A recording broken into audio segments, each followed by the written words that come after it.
Every season, the sitcom would have the very special episode. It was called Walter's Problem. Walter's Problem. So was it one part or was it two? It was 2 parts. It was 2 parts because he actually slaps Maude, and she has a black eye in the next episode, and that's kind of a laugh line. She's hiding her eye, and like, what? Why are you hiding your eye? And then they see she's got a black eye, and there's of course jokes about her black eye. So jokes about spousal abuse. Yes, which is always good for a laugh. Got to keep it light. There you go. It's the SETI Bimco Show with your hosts Harold and Eddie, but they like to be called Tim the Asthmatic and John the Silent Killer. So John, this is the second episode of SETI Bimco, and your name is Yay. John. And your name is Tim. And this podcast is usually about the embarrassment or calamities of high school, but we also talk about pop culture from that bygone era. Well, John, you did recover. Well, you recovered fully from COVID. Yes, I did recover. I got out of the oxygen tent, and I'm good as new now. I have a feeling that I had it for about 3 days before I actually got diagnosed with it. Uh-oh. But I was off those 3 days, so it wasn't like I was coming into contact with anybody. Good, especially not your mom. Yeah, especially not my mom. And I think basically, I'm really thinking, I think I could be an agoraphobe. I really could. I really basically right now, ever since this entire pandemic, now we're going on almost 2 years, I basically am in my apartment and I go to work, which is literally across the street. And I work in a grocery store so I can get my food. Mm-hmm. And every 3 weeks I get my hair cut and my eyebrows waxed, and I go to the local brew pub. And that's basically my social life right now. And I'm really actually kind of enjoying it. You still hate people? I think, no, it's not that I don't like people. It's just, I don't know. So I'm fully recovered from the COVID. And how was your week, Tim? What new and exciting things have you been doing this week? I have been out walking. I have a newish dog named Soul, and I have to go for walks, which is fine. I like walks. The only thing that happened was, I have more thoughts about Great Canal Journeys. I talked about that last week. This is a show that Prunella Scales, that's her name, right? Her husband, Tim West, they're both actors. If you're familiar with the show Fawlty Towers, she was Mrs. Fawlty, or what was her name? Sybil, yes. Sybil Fawlty. But she has a show with her husband, if you haven't listened last week, and they travel on the canals. That's what wealthy people do in England. I'm told from everyone that comes from England, there's still a class system there pretty much in place. I don't know if you agree, John. I do agree with that. You've traveled the world. And I'm happy she's out doing things because she has Alzheimer's. But it's upsetting to watch her travel the canals because you have to get out of the boat and go into locks that raise the water to allow the boats to go over hills, because this used to be a means of transport. So anyway, but I was glad, it's sad that people who have Alzheimer's, you just put them away and you visit them once in a while. So it's nice that she can get out and do things. But I also realize there's people filming them that you don't see. It's like a documentary show. So I feel kind of weird that she'll be standing by the dock saying, I don't know what to do. And she's got the rope in her hand and she's just supposed to tie up the boat. And she sometimes is like, I don't know what to do. Tell me what to do. And the people filming her are just filming her. They can't ruin the show and step out and say, here, let me do this. Anyway, see, I thought this would be a funny bit. I thought you'd be laughing, John. Oh, no, it's just, well, yes, because of course Alzheimer's is a hilarious topic. I didn't mean to bring the show down, but. No, it's fine. It's fine. It's just, you're talking about the canal. It's very similar to up here with the Erie Canal. The Erie Canal was like the canals in England were set up for commerce. But we filled them in. We filled those suckers in and said, no more. Well, no, now there's still, you're right, John. There is a few. Syracuse, yes. No, there's still just literally 10 miles up the road from me here. I know. There's Port Byron and Weedsport, which were stops along the Erie Canal. There is a canal not too far from my mom's, or a lock not too far from my mom's house in Cayuga, New York, which is the northern end of the lake right before you get to Seneca Falls.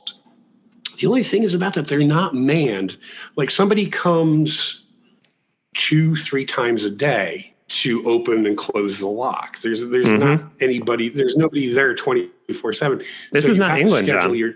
This is not England. This is not England. This is not important to us. People don't volunteer to do things for other people. People we can't afford. We can't afford. How are we going to pay for it? Anyway, how could Jeff Bezos can go into space for $250 million? Right. But how are we going to pay for all this stuff, Tim? I don't know how. But I rode my bike along the Erie Canal when I lived in Syracuse up to, where's the town where Frank Oz? Wow. I had a brain fart. The man who... Frank Baum. Yes. He was born in... Chittenango. Yes. They have a parade there every year to celebrate the Wizard of Oz. And I rode my bike from Syracuse along the canal with a group of... I was a member of the outdoor club.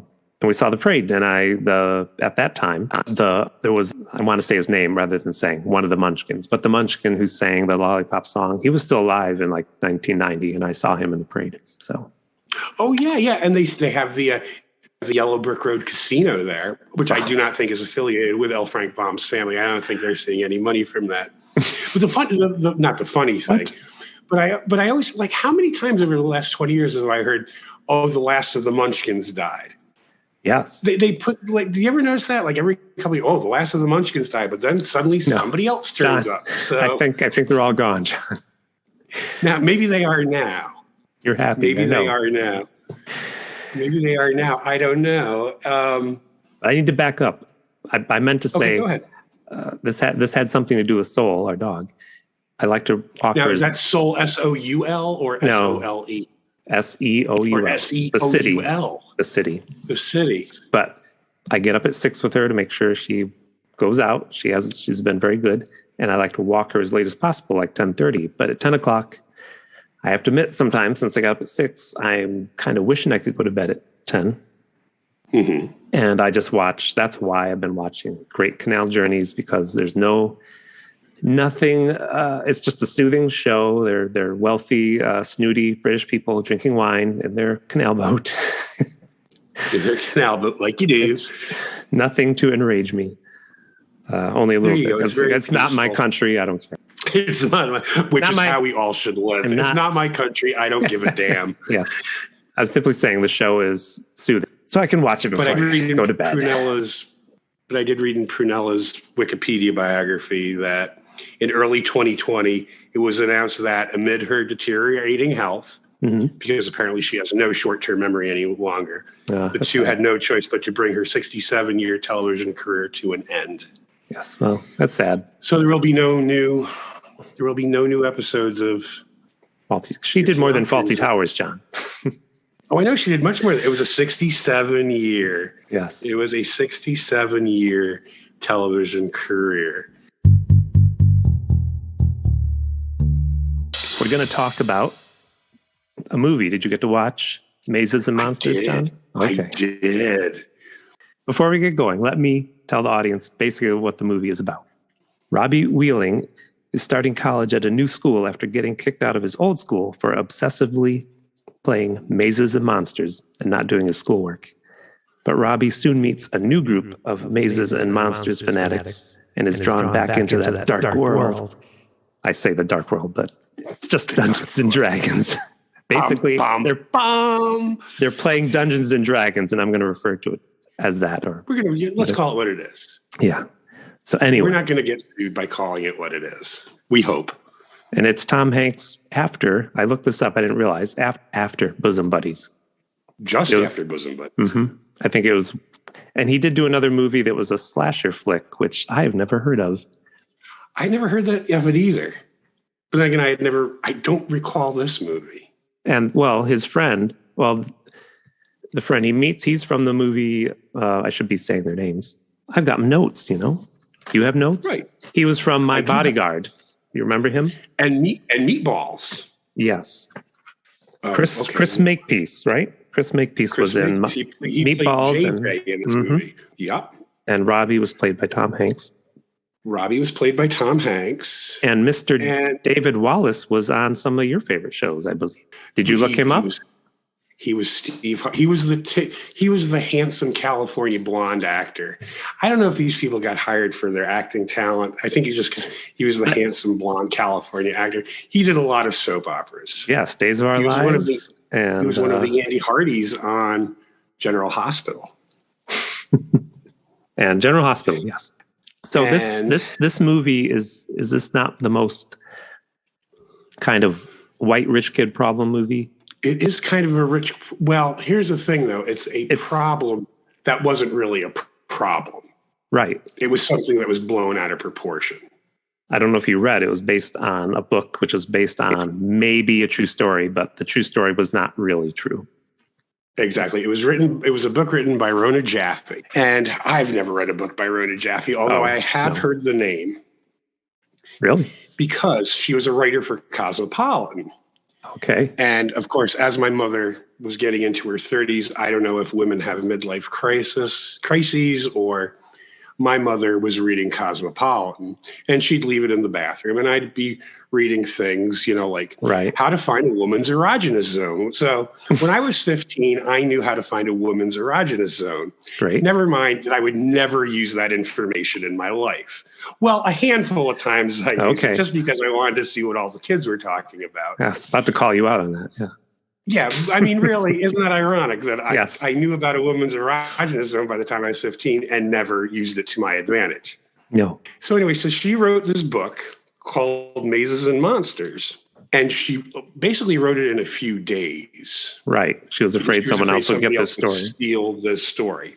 And basically it is the story of one, and do I have James Dallas Egbert? Do I have that name correct? That's what I saw. The third. And I don't want to make fun of him for that because he did kill himself. He tried to kill himself in the steam tunnels and it didn't work out and he ran away. And I don't know all the details of what happened. But okay, well, here's let me give you the details. You found more than that? Oh, he was a student at Michigan State University. And see, this is where I kind of got confused as to which character he was supposed to be, because there's a little bit of him in Robbie. Right. There's a little bit of him in JJ. There's a little bit of him in the missing brother, Hall Jr., who is just referred to in the movie because he disappeared without a trace. Right. So what happened was this kid, he was a 16-year-old college freshman at, I believe it was Michigan State University. Mm-hmm. And he did try to commit suicide 3 times. The first time he did it with Quaaludes. He tried to do it with Quaaludes. Okay. It didn't work. No. And I knew the nickname. One of the nicknames for Quaaludes was Ludes. Mm-hmm. In my research, I found out another nickname for Quaaludes: Disco Biscuits. No, Disco Biscuits. Can you imagine? Hey, Tim, let's go out to the parking lot and get high on Disco Biscuits. Can you imagine? That sounds like wait, that sounds like a sexual act also. It does sound like it sounds like maybe that would be disco balls, Tim. I don't know. No, now you ruined it. Did I really? Disco Biscuits. Disco Biscuits. That's that could be the name of our next podcast. But anyway, so we shouldn't be. Okay, go ahead. Go ahead. Sorry. No, go sorry. We're laughing about this poor kid. Let's get this sad story out of the way and move on to the. Yes, we'll get the sad story out of the way. So the second time he tried to commit suicide with a cyanide mixture, and the third time he put a shotgun to his head. Now that one took. That was the one that did the trick. And again, we're not pleased because we went to high school with somebody who took a shotgun to his head after we had graduated from high school. So we are not joking about that. That is terrible. No, I know. But, we're just. So anyway, so he was, after the first suicide attempt, he had left a suicide note and he went missing for several weeks. Right. And then he basically was hanging out at friends' houses in East Lansing, and then he got on a bus and went to New York City and eventually wound up in Louisiana, where he had the second suicide attempt. And the parents hired this private detective who wound up writing a book about the whole thing.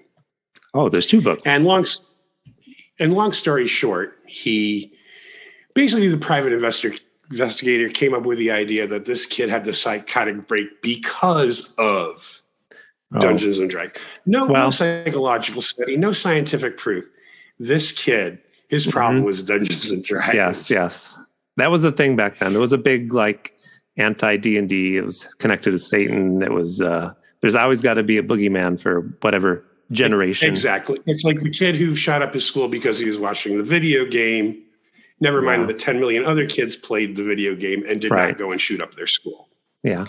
And actually kind of backfired in their faces, because I was also reading in my research where before this got publicized, D&D, the basic set, was selling about 5,000 copies a month. After the story broke, it was selling 30,000 copies a month. So it was anti-D&D backlash, but in the end, D&D wound up becoming more popular. The forbidden fruit syndrome, I don't know what you'd call it. Right. So Rona Jaffe wrote this book, and they made it into this TV movie of the week on CBS. And this movie was, I would say, a after-school special for slightly older kids, because it was so sanitized that the parties they had, they mentioned wine. I didn't see any beer. I didn't see any drugs. What kind of party is that? I ask you, Tim.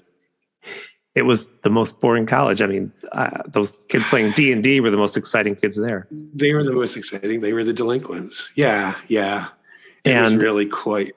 I am fascinated how alcohol was treated 70s, early 80s, because people didn't know how to talk about it. And there was a 2-part Maude episode. Do you remember we talked about this? And the 2-part Maude. For those of you who don't know Maude was a show where Maude was a very liberal woman. And there was a 2-parter where they decided her husband was an alcoholic. God will get you for that, Walter. Yes. But it was treated, obviously, after the 2 episodes, he decided, I do have a problem. I'm going to deal with it. And alcohol was solved in about an hour. And when he was drunk, he was like, hey, I'm a party guy. And I think, I remember being young and my parents eventually saying, oh, so-and-so, he's getting a divorce. I mean, I guess he's been alcoholic all this time. And I had seen that guy. He was the type of person who was very stoic. So he was the type of person who was like, I'm drunk, but I'm going to remain in control. No one's going to know I'm drunk. Mm-hmm. And I bring this up because in the movie, Robbie's parents, Tom Hanks' parents, they're driving him to school and they have the most cliche, I don't know if you remember their conversation, that he's like, why are you drinking all the time? And she's like, I drink to deal with life with you. And it's just like... I know. The dialogue was so terrible. And then the only other time we see her, they call her up later in the movie because Robbie's missing. And she's running to the phone with a wine glass in her hand. And they're like, have you seen Robbie? And she's like, Robbie? Do I have a son named Robbie? I'm drinking. It was so... That's not what she said. But she was like... That was not his problem. His problem was that he was playing Dungeons and Dragons. Yes, I know. Every parent in that movie... Can I just say something about the supporting cast in this movie? Specifically, Robbie's father, Hall Sr., was played by Lloyd Bochner, who would go on to play... And I know what a huge Dynasty fan you were, Tim. Oh, wait, maybe that wasn't you. Maybe I'm thinking of somebody else. Never mind. You're thinking of yourself. Maybe I was thinking of myself. I should have known I was gay when I had to be in front of the television every Wednesday night at 9/8 Central to watch ABC Dynasty. Wow. But he was Cecil Colby on Dynasty, who Alexis, a.k.a. Joan Collins, wound up marrying. He was in the hospital bed. They had their marriage in the hospital bed. Joan Collins is Alexis. Marry Cecil Colby in the hospital bed. As soon as they say, I do, he has a heart attack and dies, and she inherits everything. Totally plausible. Yeah. Totally plausible. So that's how I remember Lloyd. So when I saw I was like, oh, Cecil Colby. And then JJ's mother was Louise Sorel, who played Vivian Alamane on Days of Our Lives. Well, and what did you see? One mother was Anne Francis. I forget whose mother that was. One mother was Anne Francis. From Forbidden Planet. From Forbidden Planet. And one's mother was Susan Strasberg. We got our facts down. We're just saying. This mother, that mother. the daughter of famed acting coach Lee Strasberg, Academy nominee for Best Supporting Actor for The Godfather Part 2. Anyway, they couldn't afford any music for this movie. I don't know if you enjoyed hearing that song. Those were songs like even Melissa Manchester was like, these are too schmaltzy for me to record. Right. And let's face it, Melissa Manchester recorded some pretty schmaltzy music. And that's all I could think about when I heard it. It was like, and like one was like, I think it was the same song too, because one was like a solo with the woman and then one was like a duet with the man and the woman. Well, in this movie, when Tom Hanks goes to this new school, he does see the sign for D&D. They need a player. That was their main concern. When they showed up for school that year, if you heard them, they were like very concerned. They needed a fourth player for D&D. And they looked like totally normal college kids. They didn't look like, D&D players have a certain look to them. I don't mean to cast aspersions, but no, you don't want to. You don't want to paint with broad strokes. But no, my point about this was, you know what my point was, John? What was your point, Tim? I'm sorry. They spent. Well, I'm just trying to back up and explain. He went to this school, met these people, and he seemed to instantly fall in love with the one lady who actually plays D&D. And the terrible music was used to show us that they fell in love because they didn't have the time or the expertise to write a script where we can see they're falling in love. They had to have a musical montage. They fell in love jogging and playing D&D. Jogging to the song that Melissa Manchester rejected. Yes. I left you hanging tonight. It was just another supporting cast because Murray Hamilton played. I don't know her. Murray Hamilton. He played the police chief or the police officer. Remember the very beginning? Yeah, they had the TV reporter in like the god awful powder blue trench coat with matching. Yes. He was the one to make sure we knew that D&D was bad. There was a D&D game that had gone bad, and somebody was hurt. He was the mayor in Jaws. Yes, he was. He was the mayor in Jaws. He was the mayor in Jaws. As a matter of fact, one of my favorite memes from that social media platform that neither you and I belong to any longer was the mayor in Jaws was the same mayor in Jaws 2. Local elections have consequences. Right. No, I did not realize Washington, North Carolina. That was the same mayor. The mayor of this town. That was the same actor from Jaws?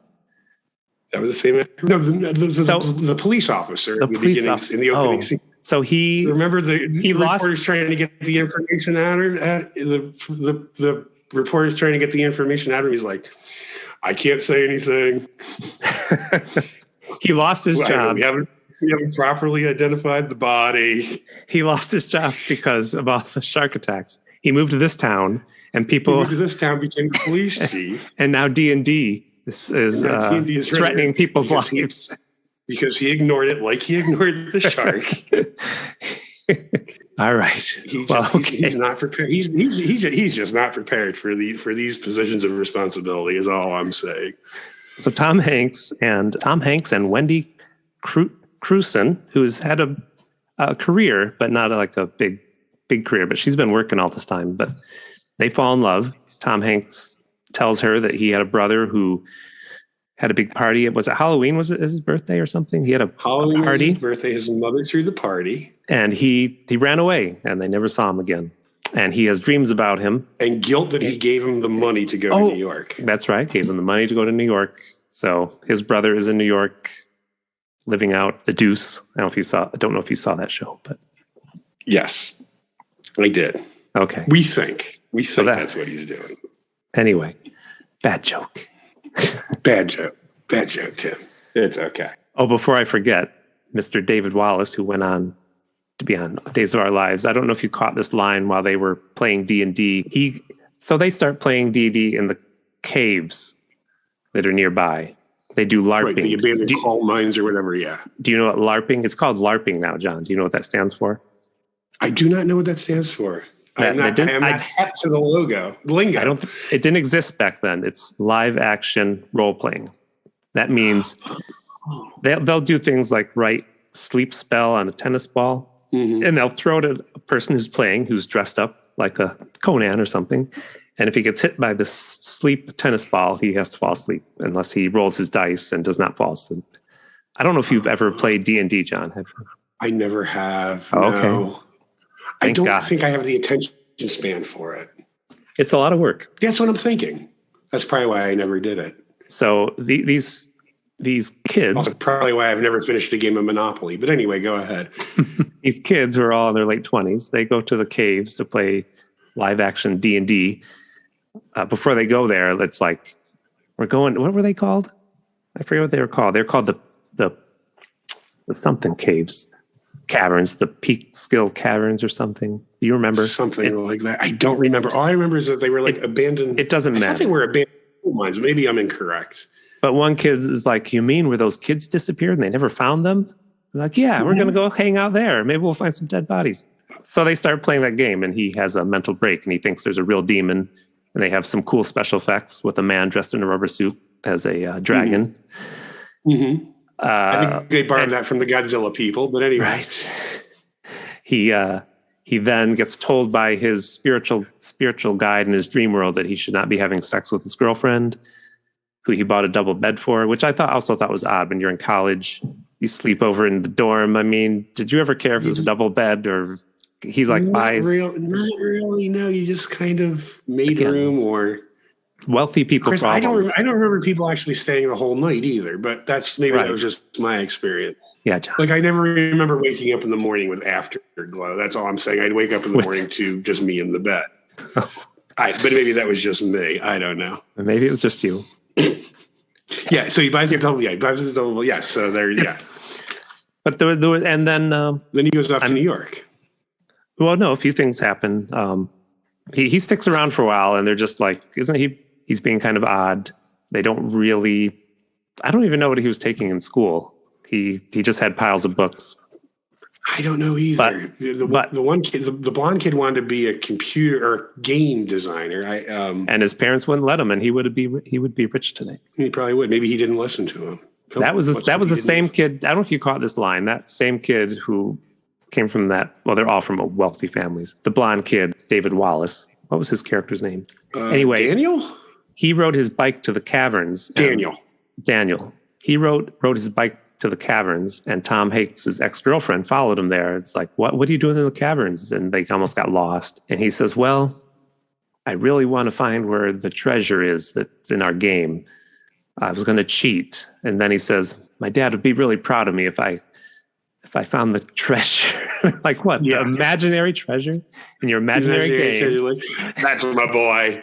You're fine. That's my boy finding. You go ahead and be a game designer. I am so proud of you finding a worthless imaginary treasure. But then Tom Hanks does disappear, and this is my favorite part of the movie, which I wish were a whole movie in itself. But Tom Hanks goes to New York City to why did he go there? Oh, it's a big reveal. It's a sad reveal. We'll get to it. He thinks he's in the game. He goes to New York and he stabs some kid who's trying to mug him because, of course, as soon as he walks around New York City, he gets mugged. He gets like every drive. You get off the bus of the Port Authority. You go get yourself a soft pretzel from a street vendor, and then you get mugged. That part of the movie I kind of liked. He was, seeing people in the alleyway as monsters and stabbing them. And coming out of his haze just long enough to call his friends and let them know he's in New York. And then he went right back to thinking he was a holy man on a quest. Mm-hmm. Then what does he find? What do we realize he's looking for, John?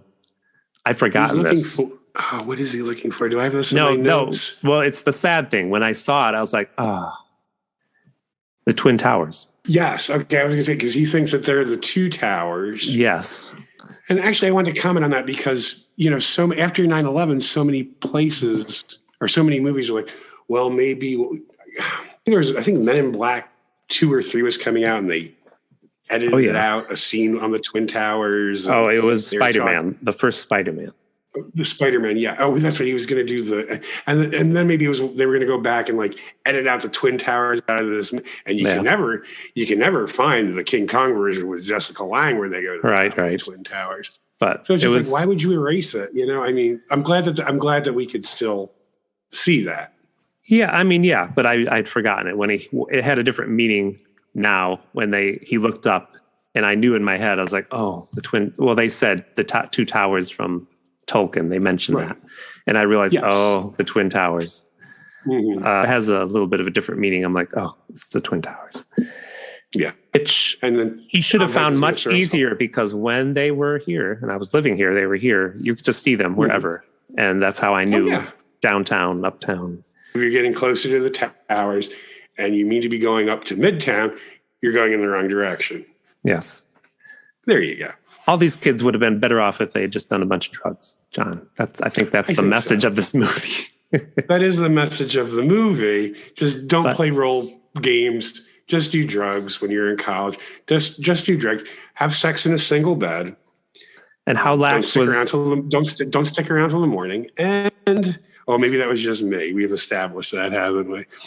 And then security was very lax back then in the Twin Towers. Oh yeah, of course. Back then you could smoke in a hospital too. But I mean, but well, first of all, they went up the right.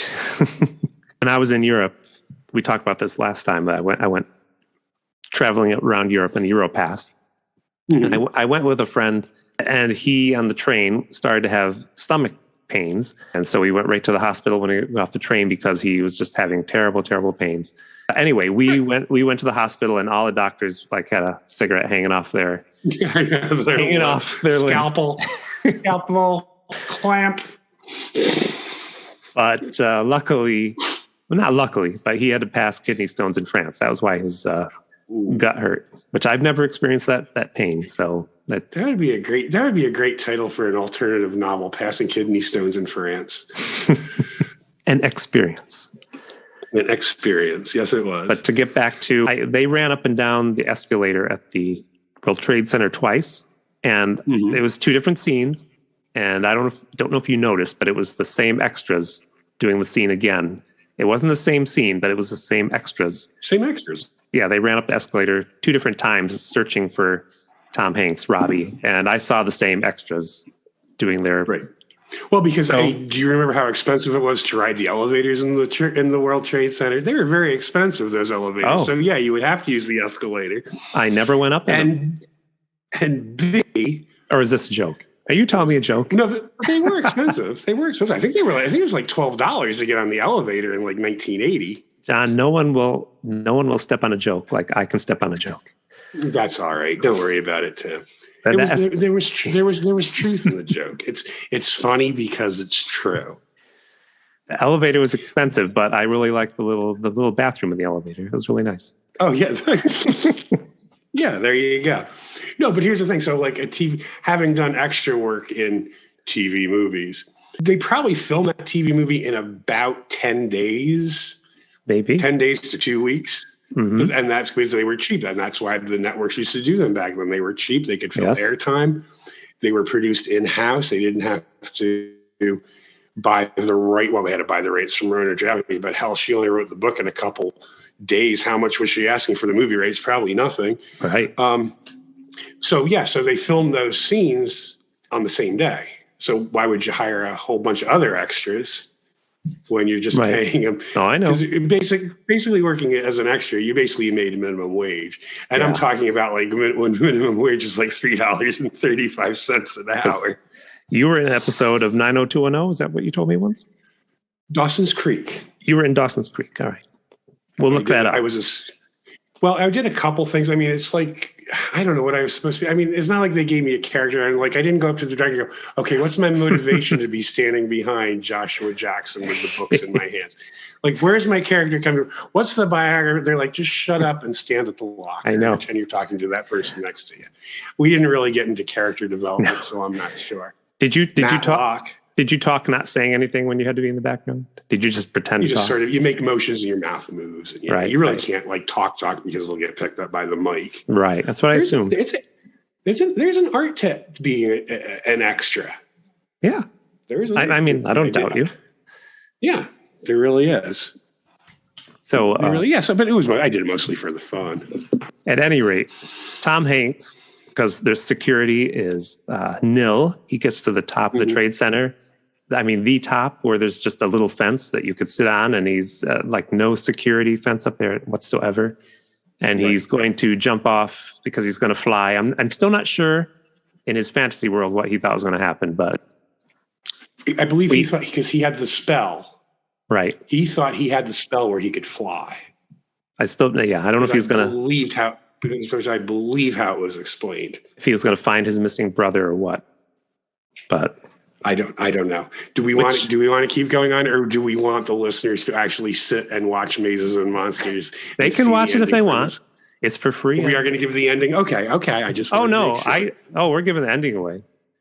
Oh, good. Which. But the fact that his brother ran away and we never saw him again reminded me of a conversation I had with you, our friend's neighbor, and I didn't know this. You said when he got old enough, he joined the army, left home, and his parents never saw him again. Oh. Yeah, well, I don't know if it was that he joined the army. I think he just disappeared. He just literally disappeared. I thought he said he was going to join the army. Bruce, if you're hearing this. I can't remember the name. I can't believe you remember these names. Martha. It was Martha. Do you remember Martha? Who lived next door this morning? I remember them because I fell in that creek. There was a creek behind these people's house. That's right. It had a concrete wall because it would have taken away the house. I fell in it at 4 years old, and this neighbor you're talking about, he lifted me out. He was like a big guy, right? Right. Yeah, he was the husband. Lifted me out of the creek. Nice guy who beat his wife and kids, but which may be part of the reason why Brucey. Okay, now we have to blank all the names from this conversation. Well, first of all, Henry and Martha are no longer with us. I know. Well, they may have relatives. And but anyway. Brucey, if you're listening to this, please come back. Oh, jeez. Now I got to keep this. I know it's been 50 years, but please come back. But the fact that story sounded so unreal, and I was like, but we know people that happened to. We know people it happened to. That disappeared. They just disappeared into thin air. But Tom Hanks' friends, they save him by pretending to be in the game, right? Mm-hmm. They call him by his character name. Oh, which I forget. He's not responding to Robbie. Oh, his name was... Orville was the monster he thought he slayed. His name was Frederick? Frederick? Cedric? Pardue. Oh, Pardue? Wow, that was close. Pardue was his name. Which I believe is French, which is French for of God or for God. Pardue. I thought they were slipping in some advertising for chickens. But yeah. Then there was the other product placement because they lured him away from the edge of the World Trade Center with Reese's Pieces. Remember that? Oh yes. So Reese's Pieces. They lured him away. Yeah. Okay. You want to know the reason why I don't think I ever saw this movie when it first aired? Because it first aired on December 28th, 1982. And I don't know, it's just not exactly what you'd call a holiday themed movie. It was it was a Tuesday night. A Tuesday night. Why was I watching it? I looked this up because I knew you would ask. So it was a Tuesday night, Christmas break. Really? This was Christmas break? I don't remember. It was December 28th. It says release date December 28th, 1982. Who would be watching this movie? I was watching it mostly because I must have seen an ad, and I'm like, really? They're making a movie about D&D?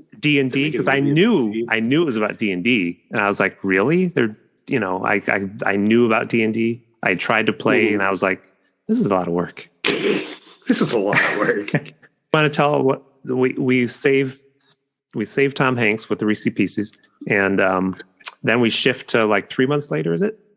3 months later, and he thinks he's at the inn. But where is he? As his character. He's at his parents' estate. And you do. Yes. You and I, we used to go back to our parents' estates all the time. Right. Remember that? Mm-hmm. But his mom is not drinking. They make a point of that. They make a point of saying that because it was not, but of course, her drinking wasn't the reason why he was the way he is. It was the Dungeons and Dragons, Tim. We've already established it. I know. The parents had no accountability in this. It was the role-playing game. And then the three of them. And his father's anger. That had nothing to do with it. And his father's the innkeeper. And the three of them visit Robbie. And they decide, but they still have to address him because he's still, he does not, he's had the psychotic break. Yes. Totally because of there's game. No underlying medical condition here. It's because of the role-playing game. Mm-hmm. I'm being sarcastic, of course. We know. And then they decide to play the game just one last time. Well, because he won't talk to them as a friend. He keeps mentioning the game. Right. So they will play the game one last time. So I guess that means that they have realized the error of their ways, and they are never going to play Dungeons and Dragons again, because look what it did to our friend. Yes, that was actually that was like an after-school special ending, I guess. It really was. If you was were it a prime time? Was it a prime time movie though? Was it something they showed like at night? It was, but it felt like a after-school special. An after-school special based on a book that somebody wrote in a couple days. In a couple days. So now's the time of the show when John will surprise me, because we're gonna visit the past. Last week I told you my embarrassing story about wearing my Hulk pajama shirt to 7th grade and my sleep problems. And this week John's going to tell me, and all of us, his embarrassing high school story. My embarrassing high school story happened in Sweden. Well, set it up for us, because you were in high school with me, and your senior year, our senior year. Sorry, I'm talking over. You took off.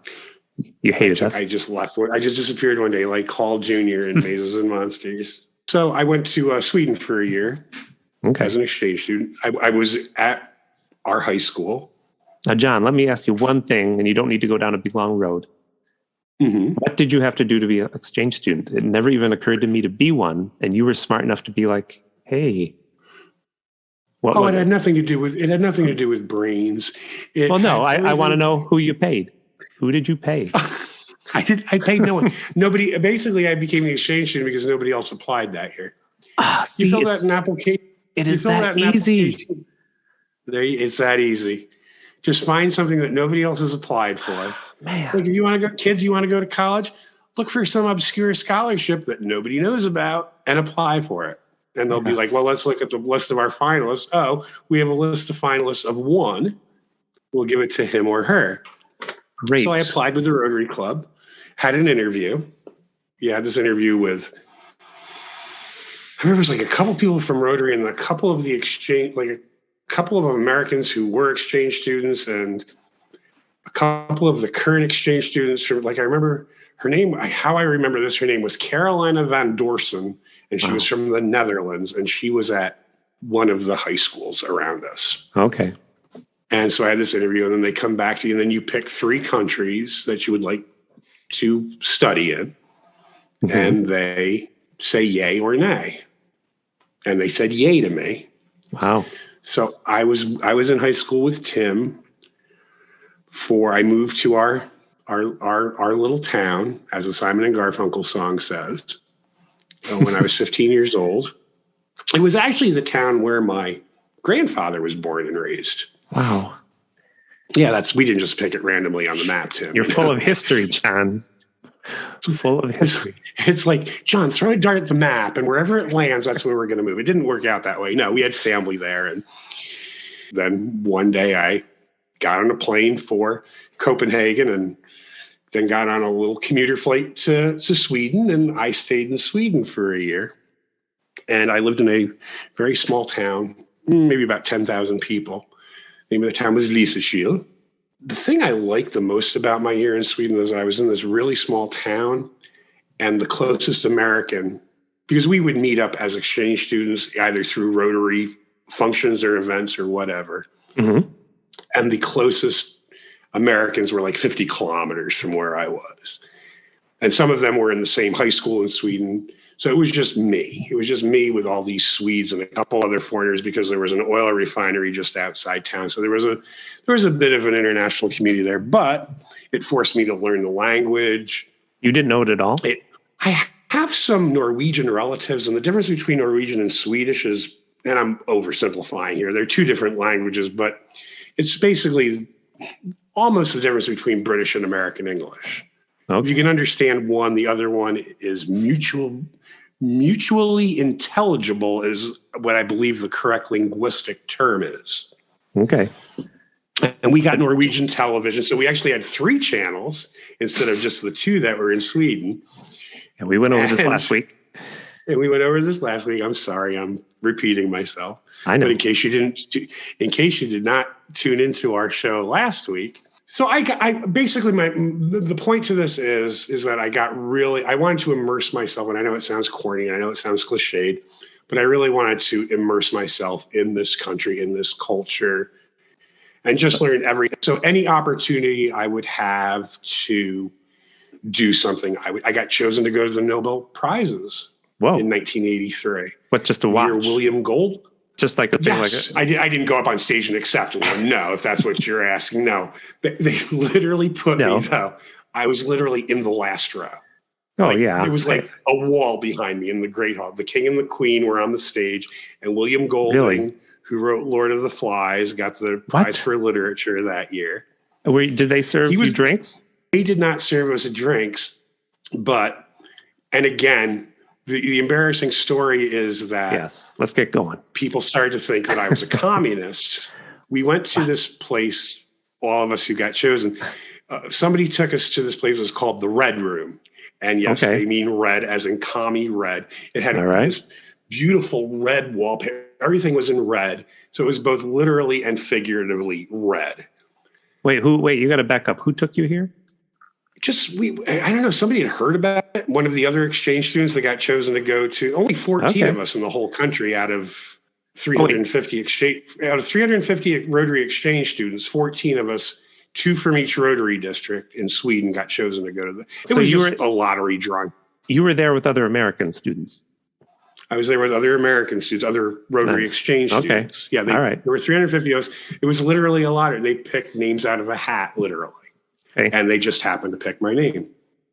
Great. Nothing. I was not, they did not think I was going to win a Nobel Prize. No. They just picked my name out of a hat. Okay. And I got to go, and they put me up. I had to pay for the train to get to Stockholm. And so we went to the Red Room. That's where we got our drink on later, among other things. So, it was like, and that was like a big deal because it was, this was the height of the Soviet Union, and Reagan was president, and the evil empire and everything.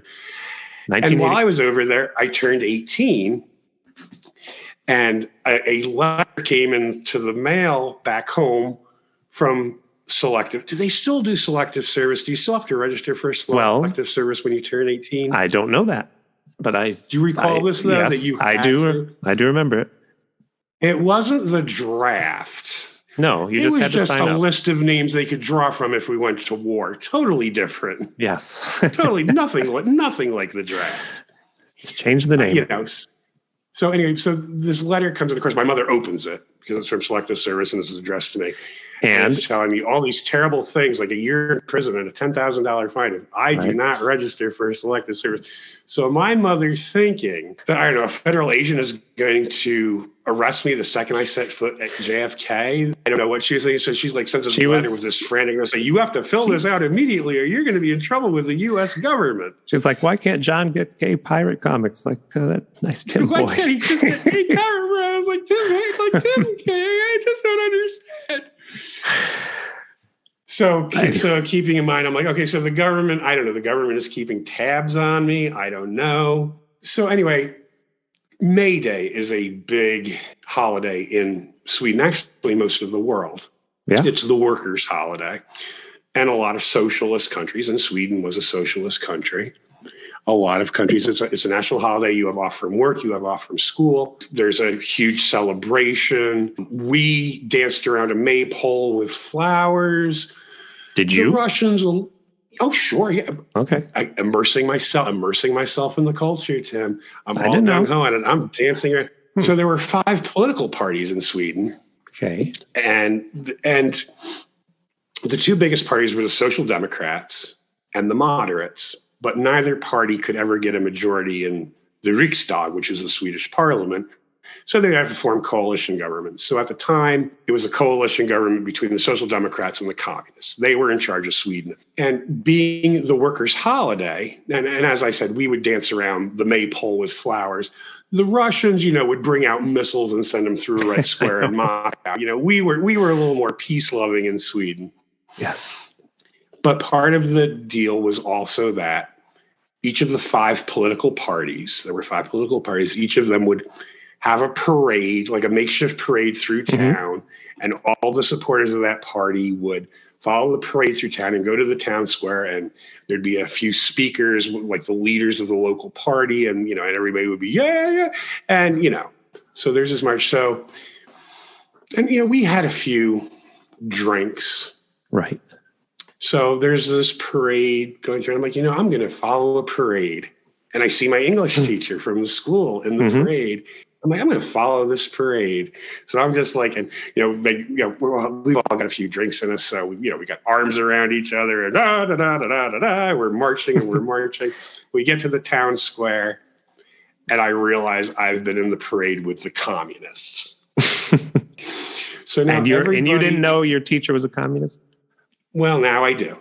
She was my English teacher. Why wasn't she the Russian teacher if she was a communist? Why would she be teaching English? She should be teaching. Wouldn't that make sense, you'd think? I don't know. They're everywhere, John. Meanwhile, her husband is working on an oil rig three weeks of the month, making gobs of money on the oil rigs off the coast of Norway. All right. So, and you're communists? Their communists are going to come after your money if they take over. But, anyway. So J. Edgar has a file on you. So so I'm thinking they've got this thick file on me. And I was still in the town for about 3 more months. And people would, now he's come up to me and go, "Hey, comrade, how are you?" But just kind of give me wink, wink, nudge, nudge. Oh, look, there's the American who's the communist. And people at school would come to me and go, "We didn't know you were a communist. We didn't know you were American communists." I'm like, "Did you not ever see The Crucible? That was based on the..." But did they care? Witches. Were they just like, you're a communist? No, they didn't care, because communist wasn't a... It was. There was no way they were going to take over. They just needed their votes in Parliament to have a... They didn't think of it that way. They didn't think of it that way. As a matter of fact, that was about the time that the Soviet submarine ran aground about 1 kilometer from the main naval base in Sweden. That tells you something about the security in Sweden, but... I don't remember that. But and then it was so funny, because then the Swedes had to act like they didn't see it. So it's just let's not say anything for a day, and maybe they can get the sub off the rocks, and they'll just go back to the Soviet Union. And they couldn't get over, so then they had to acknowledge, and they're like, "Oh, geez, what do we do now? We have to acknowledge that you have this teacher on our sovereign waters." Was this teacher a man or a woman? It was a woman. And did she know you were at the parade? She saw me at the parade, and she was much nicer to me after that. I got to admit, she wasn't really very... Not that she wasn't nice to me, but she wasn't very warm and fuzzy to me. And now I know why, because she was a communist, and I was a red-blooded American boy. On any of those... And we know how evil those communists are, those vodka-snorting communists. And then after that, she got very friendly with me. She thought I was a communist. So then I'm like, well, they know that I need to. So now they know I need to register for selective service. Now they're going to pick me up at Kennedy when they take me to the room and ask me why I'm a communist. I see. How this all comes together. So somebody is watching me. Your mom did not mail you.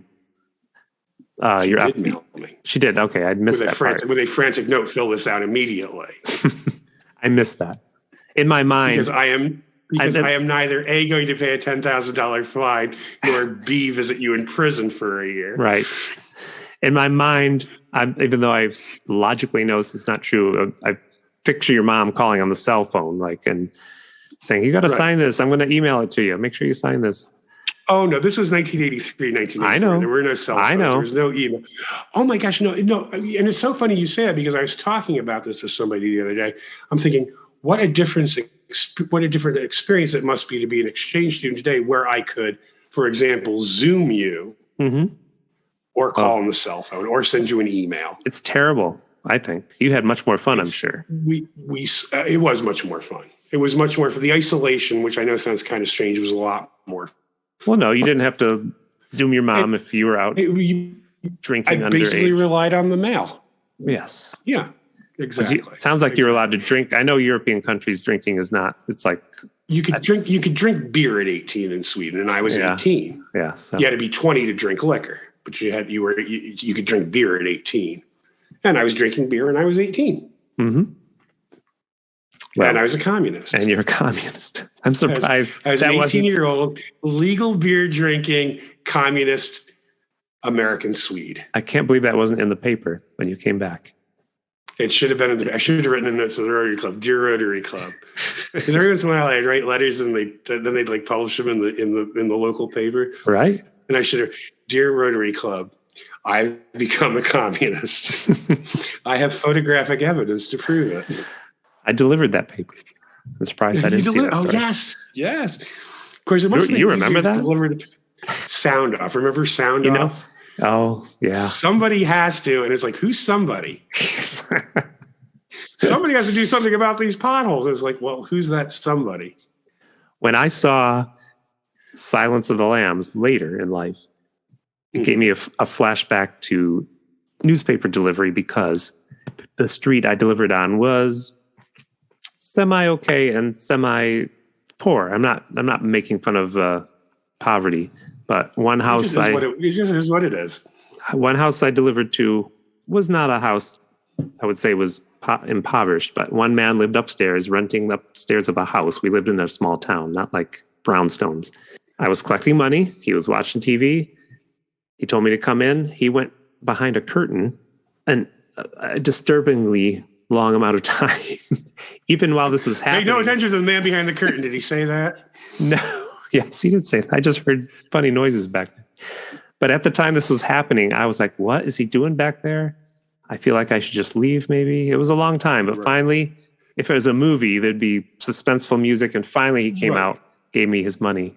And another house I delivered to had a big window, bay window. And piled in that window for anyone to see who came to his door, a pile of Playboys. So I was unsure when I saw that. I'm like, so you want people to know you're reading Playboy, or who are you telling this to? The paper boy, the mailman? I just read it for the articles. That was his fault. He's like, I just read it for the articles.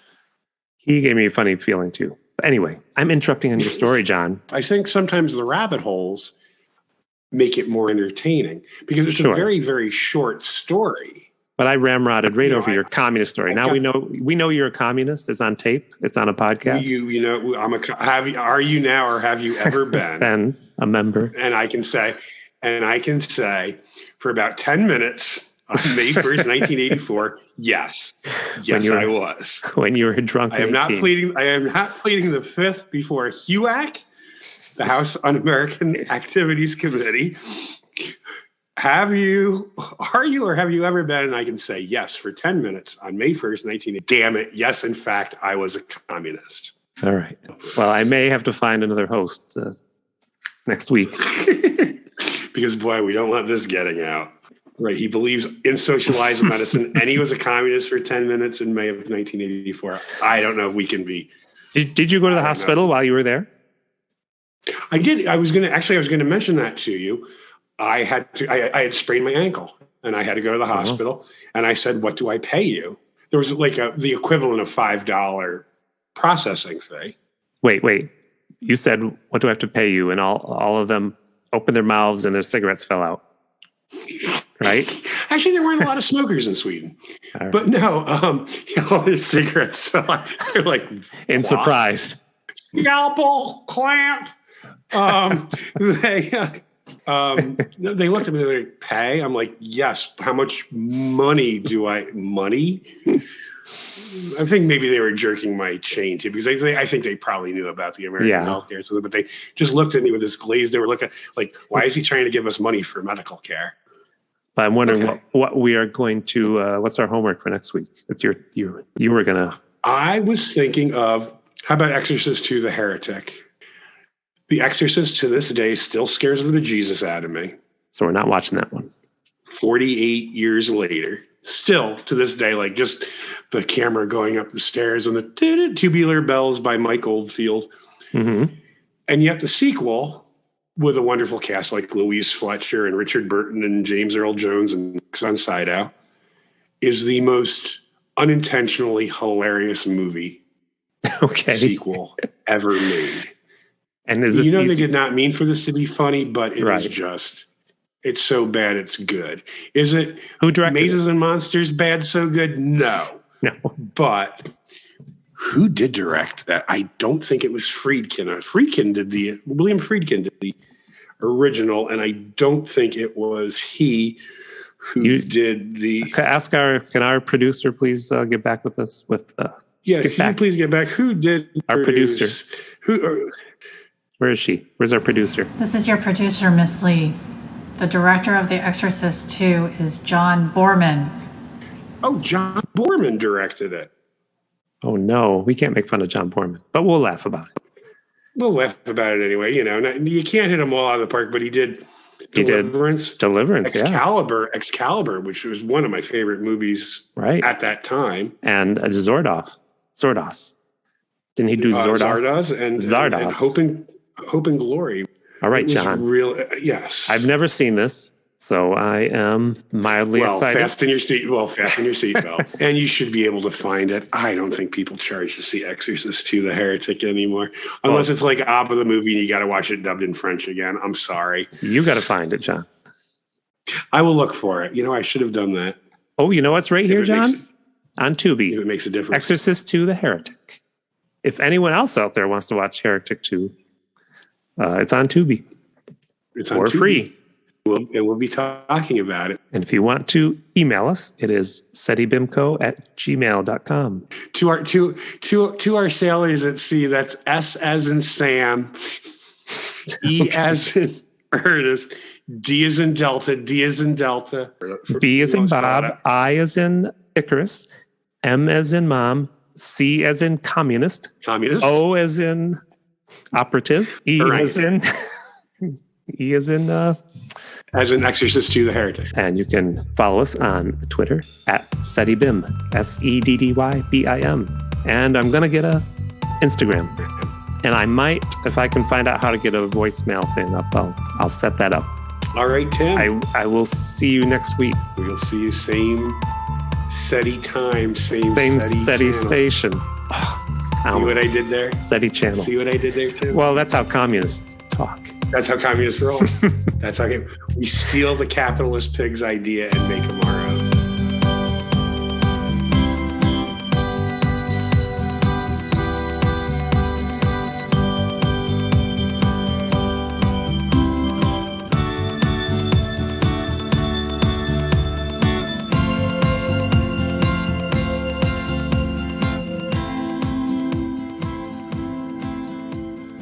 SETI Bingo is a podcast by Tim Hamilton and John Kelly, produced by Miss Lee, music by Tim Hamilton. This has been a Pity Party Line production. Party line, it's a party line.